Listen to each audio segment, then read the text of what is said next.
transportation security to our GDP. Many of the prosperous nations that we admire have been built on a strong foundation for innovation.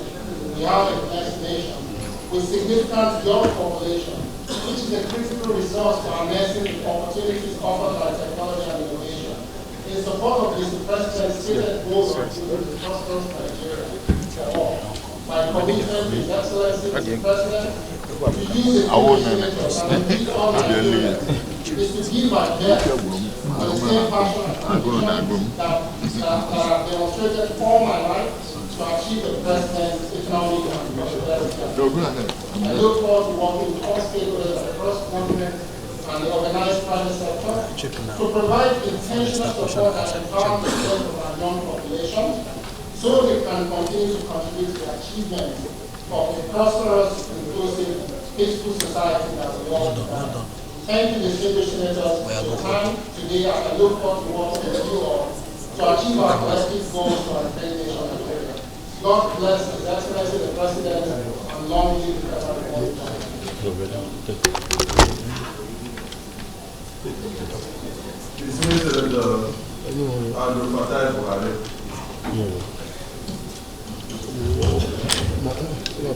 Mr. President, distinguished colleague, Buhari Abdul Fattah, Dr. Bosun, congratulations. I have two questions for you. Number one, on the 29th of July 2019, you tweeted assuming he clears himself. He is an IT person. Your Excellency, there are so many inefficiencies within the government sector, especially in the areas of revenue collection.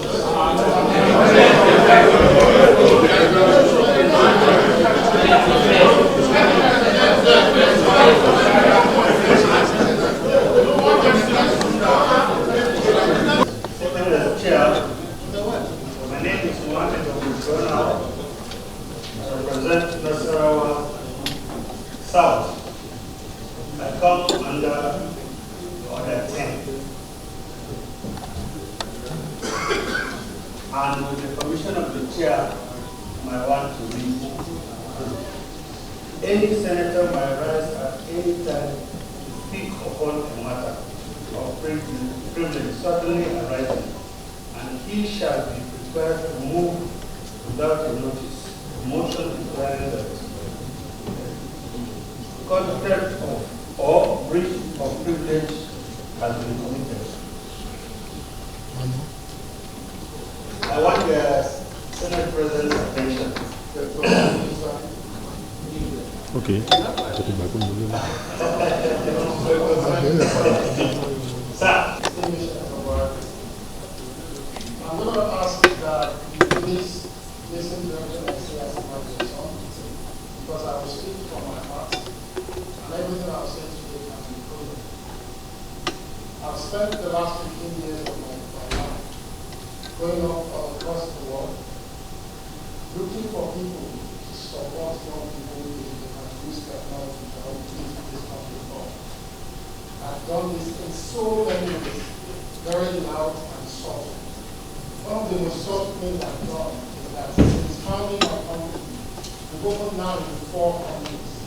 And every time you get to the lobby of our office in this country, you will see an artwork there. And embedded in that artwork is the flag of Nigeria. Embedded in that artwork. If you go to the Kigali of the Rwanda State, you will find it. If you go to Nairobi, you will find it. If you go to Namibia, you will find it. Everywhere we go. In 2019, as a sequel to something I choose, which is logo. The business I do, which is to support young people, businesses, require that they raise money. And the ability to raise money relies on the ability to attract investors from the country. And I did everything possible to build a company that is fully domiciled in Nigeria. In the technology space, people have this domiciled business. I domiciled that business. In 2019, we decided to improve Nigeria's opportunity to be able to raise more money that we need to be doing a tour of the whole world. But we didn't want to do it just as Nigeria, but as Africa. So I opened up 15 slots. This whole trip was paid for by the group, nothing came to my pocket. We gave about 8 slots to Nigerians.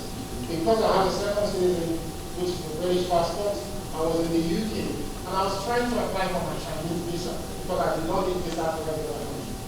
I got to the embassy, and I was told that it would take me 2 days to get my Chinese visa.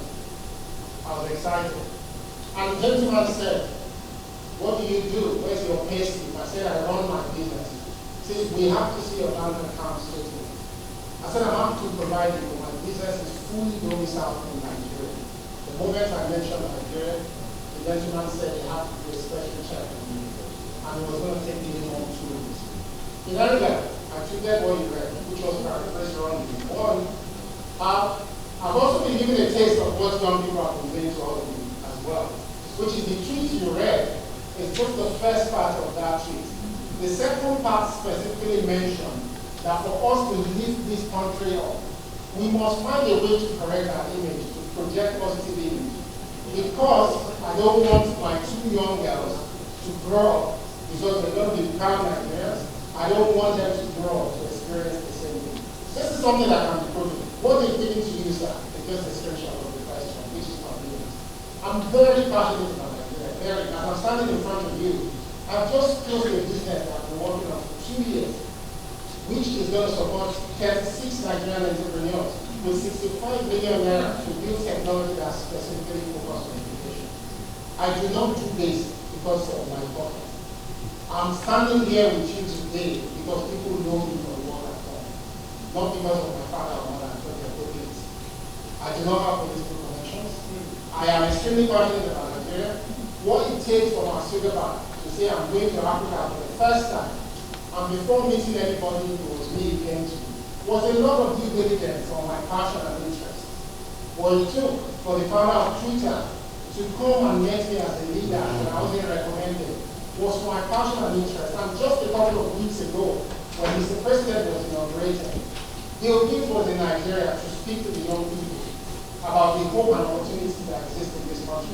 I was the one who hosted him for the national conference. And it gave a lot of hope for our young people. I am not what is being represented online. I might have said things out of passion and support for young people. On this matter, lastly, because I support a lot of young people, we give them opportunity to come to Yaba to learn software development, to build businesses of their own. So I used to spend almost 30–40% of my time going to look for ways to build young people out of traffic police stations because they were found with laptops in their bags. Not because there was any evidence to show that these people are fraudulent. He was out of his anger and frustration. How can I be trying my best to uplift my country and I'm spending my energy doing things that are impossible? Lastly, I've worked with a lot of people locally as well, just to find some of the resources that are education. I've worked with a very rich person here who's created a fund that black people in Nigeria and across Africa to do that. I do not have stakes in all these businesses. These are businesses that truly believe in our peace, and that's why it's going. So Senator Brian, please, I urge you that give me the opportunity to show you the entire street that you pass on. That is not me. By international community. But since that you are very forced to correct me, you brought PBS to Nigeria. Yes. You brought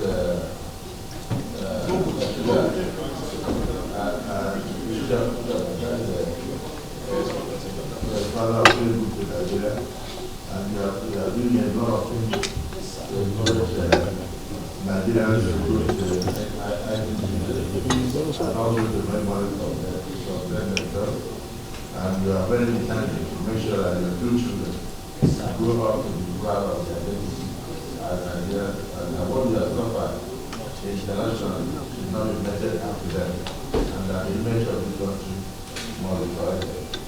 So when the president gave you this opportunity, you are very happy that this is now even a higher platform for you to come in and just change that and also help the power of the Nigeria. Let me recognize another young Nigerian who rest of it. Women into his cabinet. He kept his promise. Most of these women, if you look at their average age, 39 years. At their age, even 37 to 39 years. A young man is also standing before us today. In line with Mr. President's promise to young Nigerians that he will be part of my government, and he brought a young man. Look at his dressing, Mr. President, green and white. That is Nigerian. He came with Nigerian flag because of his passion for this country. Mr. President will not lie to you. Let me speak in pidgin English. Sometimes this country they choke. They choke us. Mr. President, a few days ago I was coming back from Kenya on the assignment that this parliament sent me. When I landed at Addis Ababa International Airport, I saw Nigerians being hoarded by a corner. Denied flight.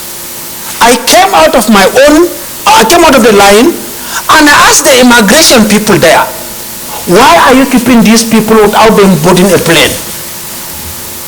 They told me I should go back to my line. I removed my diplomatic passport and said, I'm a diplomat. I want to know why they are not boarding the flight. The moment they saw my international passport, red passport, they directed me to a seat and I sat down there. What I'm saying, I'm on live television. Some Nigerians were in that flight and they saw me when I left my queue. And I found out what they did. And I told them, give me back these Nigerians, let me take them to my country and hand them to immigration in my country. Most of them, Mr. President, they were treated in such a manner because they are using green passport. Sometimes, when young people tweet what they tweet and they express their frustration on social media, I want you to know that we are doing this out of the love that we have for this country. Not that we hate this country. We have nowhere to go. This is our country. This is an orphan without a father, without a mother, without a godfather, recognized by the president for his work and presented to serve. Most of these young people who are leaving the country, Mr. President telling them, come back. Don't be insulted from America. Don't be insulted from England.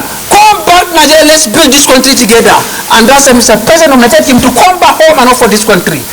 We commend Mr. President for the love that he has for youth, for women, and his vision for a new Nigeria. Colleagues, please, I beg you as a young person, when you see us sometimes you express passion, support us as your sons, as your daughters. Don't use our age against us. Use our age to see that we help this country. I beg colleagues, this boy is very intelligent. Take a bow and go, please. Honestly, this Senate has been very kind to you. In spite of all the noise you make in the Senate, we tolerate you because we recognize the youthfulness in you. I'm very proud of your speech today. The Senator Solomon Adiola or Lami Leko, this is your citizen. Say something and let him come forward and take leave of the Senate. Colleague, let me start by thanking Mr. President for identifying yet another talented Nigerian. Mr. President, let me commend the nominee for one thing. For the fact that he admitted that yes, that tweet emanated from him, and the intention surrounding that tweet was not in any way to disparage or destroy Nigeria as a country, but out of sheer frustration that he encountered in the Chinese embassy. The only area that I strongly believe he will have added to this is sharing his experience in the Chinese embassy with Nigerians, so that you will give us a platform for us as a government to call on the Chinese embassy to ask why Nigerians is being treated this way. Yes, sir. But for hiding that and tweeting out of sheer frustration is one area that I am not in support of. But Mr. President, distinguished colleague, Bosun Tijani standing before us, a Nigerian, an IT guru, somebody in his opening remarks has shown how technology can be used to improve our economy. An economist by academics, an IT guru by profession. Mr. President, distinguished colleague, you will quite agree with me that a country that is not fintech compliance at this time and age should know that he is yet to overcome many challenges that is confronting that nation. Asiwaju Bola Ahmed Tinubu, the President of the Federal Republic of Nigeria, someone that Nigeria never believed can throw up somebody like Bosun Tijani, a 46-year-old Nigerian, 41-year-old Nigerian going 42, to be a minister of the Federal Republic, is doing it again. And that was how he started in Lagos. He discovered Bosun when Bosun was 42. He discovered me when I was less than 30. When you are 41, Asiwaju discovered you. He discovered me when I was less than 30 years. And today, I have kept the flag flying. Yes, sir. That is the generation that Asiwaju believes in. And these are the future of Nigeria. I want to plead with my colleague that irrespective of the shortcomings of Bosun Tijani, let's take it as useful exorbitant. And he's here before us to tell us that he has the solution. He has what it takes to contribute to the development of this country. And he has decided to leave his businesses and leave his connection in the IT world to come and add value to the government of President Bola Ahmed Tinubu. I want to plead with my colleague that don't let us throw away the baby and the water. The man has appealed before us and he has accepted to the fact, and even go ahead, I don't know, he has apologized. Okay, maybe in his submission, he has not even committed anything according to his submission, but out of his sheer frustration he has explained. My dear colleague, I plead with you that to please, okay, I apologize on his behalf and say that we should allow Mr. Bosun Tijani, a born Ogun State indigene, to take a bow and go. Thank you, Mr. President. Wait. Please. Mr. President, I want to join all other senators that have spoken to congratulate our dear President, President Bola Ahmed Tinubu, for selecting young Nigerians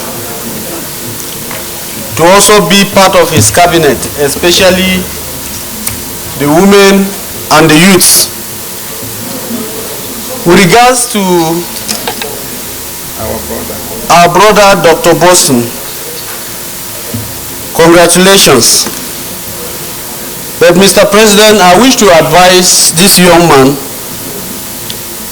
that there are times, no matter the level of our frustration, we must be cautious with what we write on the social media. I'm saying this because I have another tweet from him, which was written by him by 10:05 p.m. in April 21st, 2021. With the kind permission of Mr. President, I would like to read this tweet. He said, "Who conducted a security check on him when he was appointed?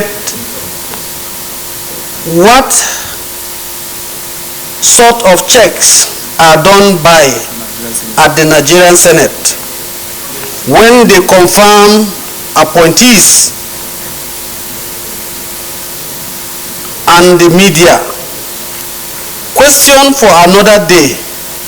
Until we ask the right questions, these morons will continue to take us for granted.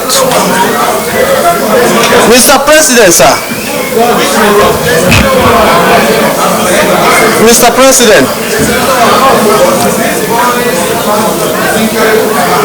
I want to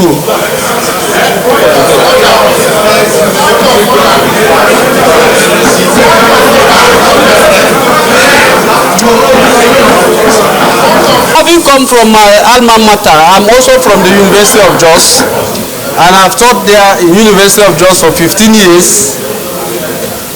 I find it very difficult to believe that a graduate of University of Jos will write this on the personality of the Nigerian Senate. I want to ask, sir, are you the author of this tweet or not? Thank you. Very distinguished colleagues, I have a perspective to share with our distinguished colleagues, and I have a perspective to share with Nigerians, especially those among our youth who in the last 48 hours, since the name of Dr. Bosun was sent to this hallowed chamber as a ministerial nominee. Our youths are divided on this matter. There are some who are supporting him. There are some who are also sharing other tweets from him similar to those that have been read out here. The truth about it is, beyond these two tweet messages, there are some other ones being shared online. And what is the underlying thing here? And what is the perspective that I want to share?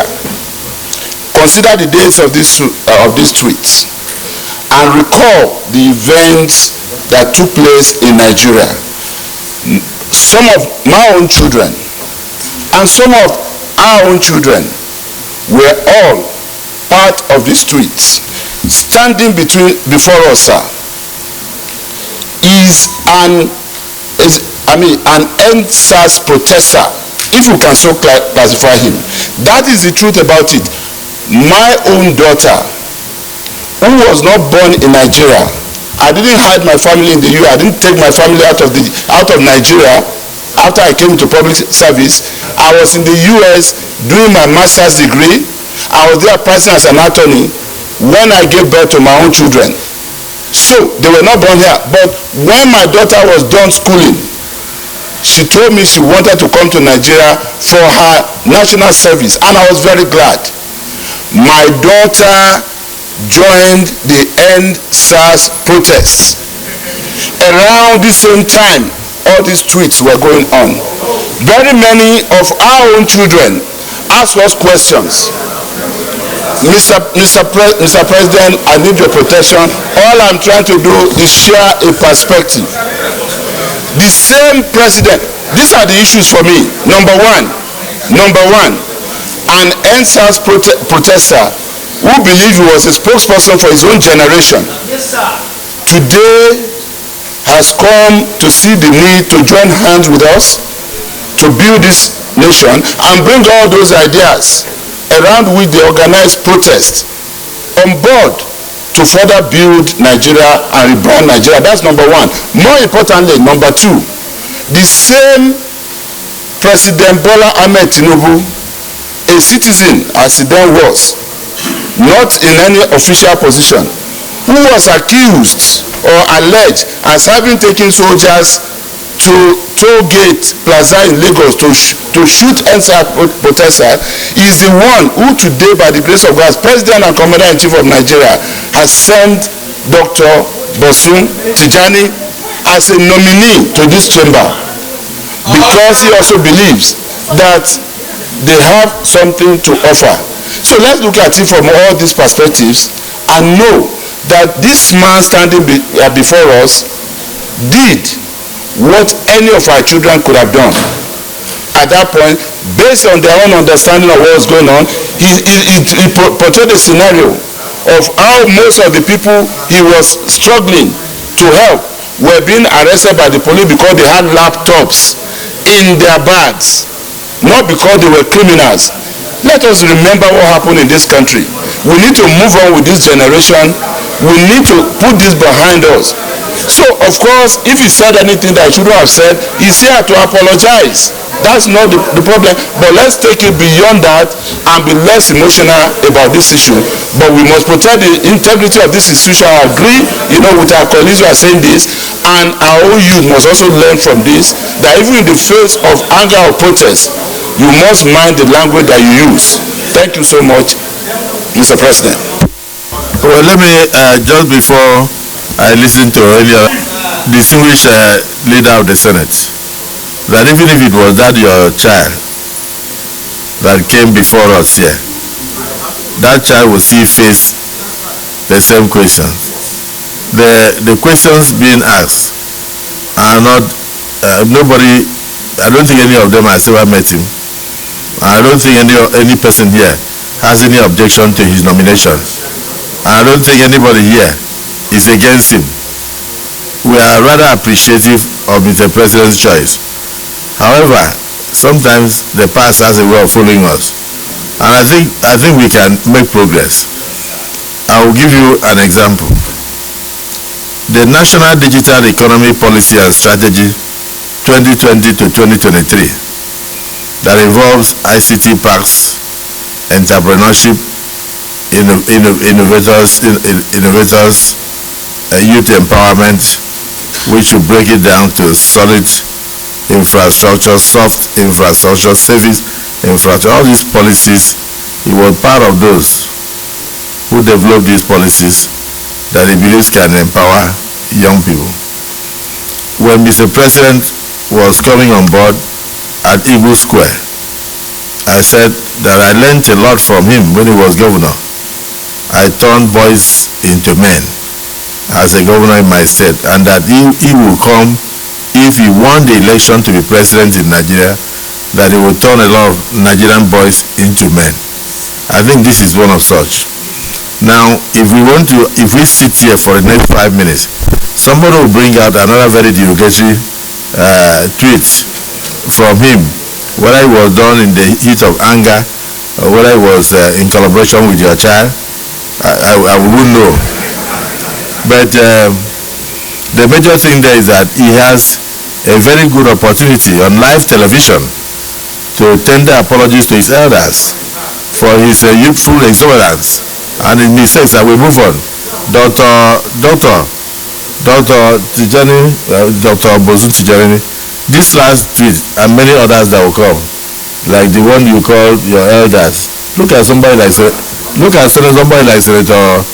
Gumel. I'm sure he was in the Senate there when you said that he was a moron. So, do you still believe that senators are morons, or do you have an apology to make? If you can tender an apology, we can move on. And then if you also believe now.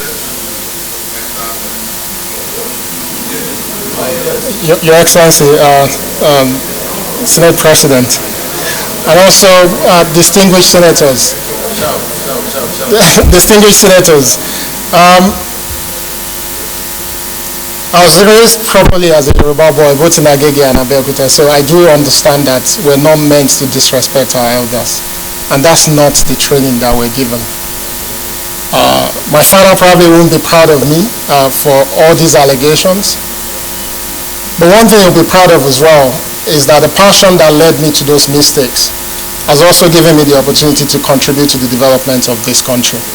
So I want to profusely apologize to everyone in this hall, including anyone anywhere in Nigeria that may have been offended about everything I said. I ask that you please, in the process of accepting my apology, that you look at the undertone of everything I've said. I didn't say it to spite. I said it out of frustration and love. So please accept my sincere apologies, please.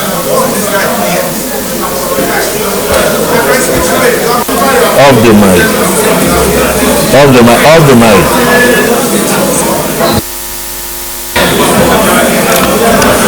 Distinguished senators, distinguished colleagues, we have before us a young Nigerian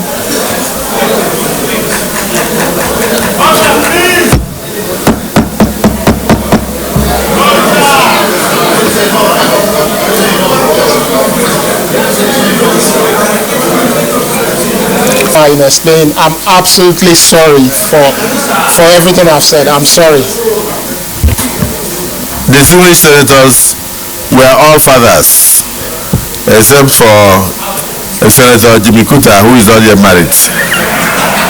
We are all fathers, and our children do err. We cannot throw the baby with the bathwater away. We recognize his intellect. We recognize his contribution. We thank Mr. President for being a forgiving father despite all these tweets.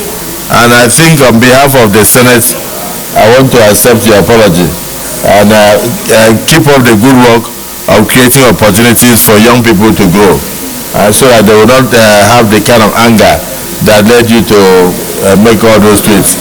Your apologies are accepted. Congratulations on your nomination. You may now step forward, take a bow, and leave. Point of order, Mr. President. No, not on this matter. Not on this matter. Not on this matter. Point of order. Yeah?